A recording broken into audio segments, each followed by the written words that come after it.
Bonjour mon ami, je veux vous parler de la voiture Ford Kuga. Moteur du Ford Kuga i, 2.5 Duratec Turbo Essence, 200 chevaux, diesel 2.0 Duratorque TDCi, 136, 140 et 163 chevaux. Fonctionnement, avis et défauts.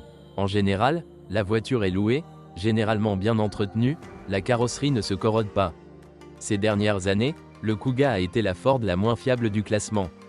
La moins bonne qualité de fabrication concerne les éléments visuels externes, par exemple les lampes, ou les éléments internes, les matériaux argentés sont rayés et certains éléments ne sont pas bien ajustés. Les utilisateurs se plaignent de la carrosserie principalement en termes de praticité, par exemple un petit coffre. Les moteurs et les caractéristiques de conduite sont loués. Malheureusement, après de nombreuses années, le Kuga est aux prises avec des problèmes de système de transmission. Il concerne principalement les moteurs diesel du groupe français PSA, ce sont des groupes HDI bien connus. Malheureusement, le temps et le kilométrage font des ravages, donc de plus en plus de défauts apparaissent.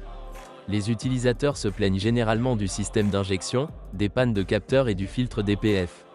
Cependant, les transmissions automatiques sont plus problématiques car ce sont des transmissions PowerShift à double embrayage. En raison de sa popularité encore relativement faible par rapport à la DSG, les réparations sont coûteuses. Cependant, le problème ne concerne que les diesels post-facelift, c'est-à-dire les versions 140 chevaux et 163 chevaux. Le diesel le plus faible n'avait qu'une boîte de vitesse manuelle.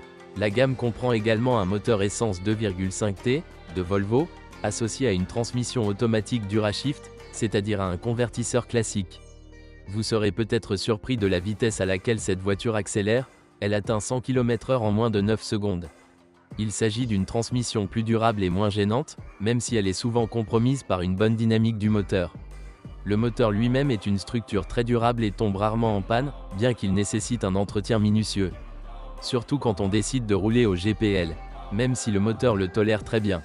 Le système de transmission intégrale lui-même est un embrayage multidisque classique, Haldex, qui ne pose aucun problème.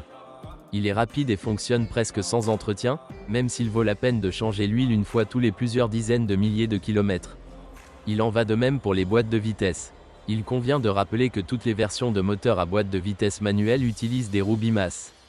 Défauts typiques du Ford Kuga, défauts mineurs du matériel, des crépitements à l'intérieur, les défauts typiques des moteurs diesel, panne des machines PowerShift.